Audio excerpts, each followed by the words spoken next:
Dr. Anna Kingsford, an outstanding English theosophist of the 1880s, was said to be clairvoyant from the time she could speak. She herself felt that she came from the fairy realm and was given permission to be born as a human being so as to carry out her destiny.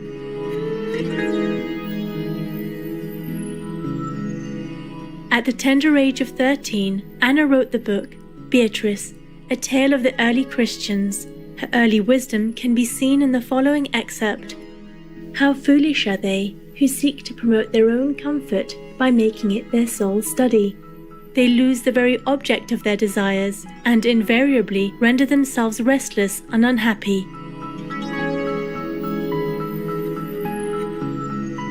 While maintaining her spiritual and vegetarian interests, Anna Kingsford became a doctor. Not only was she one of the first female medical doctors in England, she graduated from medical school without experimenting on any animals. The subject of her medical degree thesis was vegetarianism and ethics. This led Dr. Kingsford to the writing and publishing of a well-received book, The Perfect Way in Diet. Dr. Kingsford continued with her inner spiritual and mystical experiences, which she documented in several books, in collaboration with longtime friend Edward Maitland. She also became known as an outspoken animal and women's rights activist.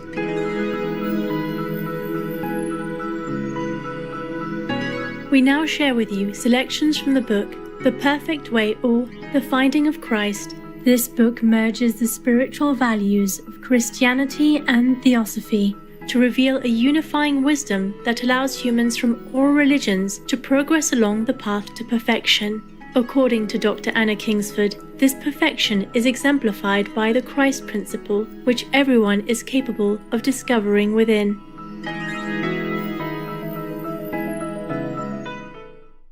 The third lecture, The Various Orders of Spirits and How to Discern Them, Part 1. The next circulus, the third, with its spirits, corresponds to earth and contains the shades, Lares and Penates, of the dead. These are of many different kinds. Some are mere shades, spiritual corpses, which will soon be absorbed by the fourth circulus just described and become mere magnetic phantoms. Some are ghosts or astral souls, not containing the divine particle, but representing merely the earthly minds of the departed. These are in limbo or the lower Eden. Others are really souls and of the celestial order or anima divina, who are in purgatory, being bound to the astral envelope and unable to quit it. They are sometimes called earthbound spirits, and they often suffer horrible torments in their prison, not because this circulus is itself a place of torment, but because to the anima divina, the body, whether material or astral, is a house of bondage and chamber of ordeal. The strong wills, love, and charity of those on earth may relieve these souls and lessen the time of their purgatorial penance. Of some of them, the retention is due to ignorance, of others to sensuality, and of others to crimes of violence, injustice, and cruelty. This sphere is also inhabited by a terrible class, that of the devils, some of whom are of great power and malice. Of these, the souls are never set free.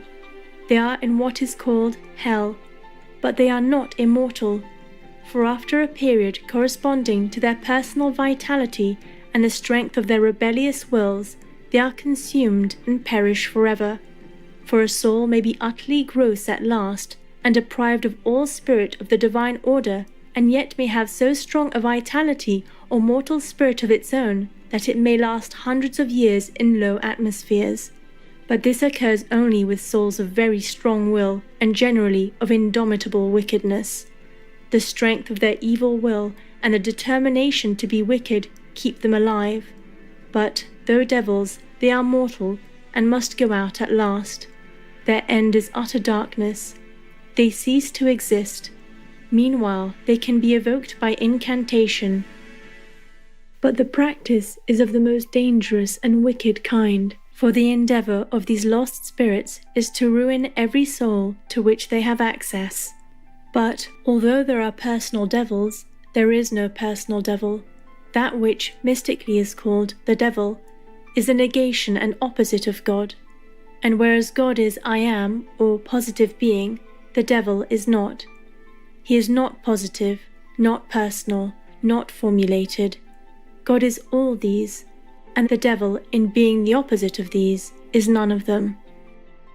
God, as has been said, is light, truth, order, harmony, reason, and God's works are illumination, knowledge, understanding, love, and sanity. The devil, therefore, is darkness, falsehood, discord, ignorance, and his works are confusion, folly, division, hatred, and delirium. He has no individuality and no being, for he represents the not being. Whatever God is, that the devil is not. Wherever God is not manifest, the devil reigns. It is the principle of not being which, taking personality in man, becomes to him the devil, for by divesting him of his divine qualities, actual or potential, it makes him in the image of God's opposite, that is, a devil, and of such a one the end is destruction, or, as the Scriptures call it, eternal death. And this is of necessity from the nature of the case, for evil has not in itself the element of self-perpetuation. God alone is life, or the principle of eternal generation. And, as life, God comprises all things necessary to life, to its production, that is, to its perfection and to its perpetuation. And God is spirit, whereof the antithetical ultimate is matter. The devil is that which gives to matter the preeminence over spirit. That is, since there is nothing but God's creation to be set in opposition to God, the devil exalts the mere material of creation in the place of God. Of such preference for matter over spirit, for appearance over reality, for seeming over being, the end is the forfeiture of reality, and therein of being.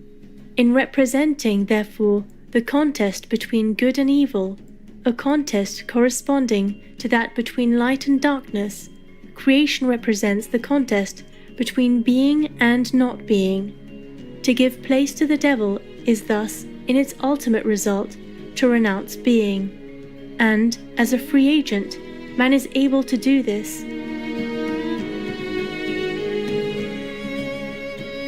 God, while giving to all the opportunity and choice, compels no one to remain in being. God accepts only willing service, and there is no such thing as compulsory salvation. God, that is good, must be loved and followed for the sake of God and good, not through fear of possible penalties or hope of possible rewards.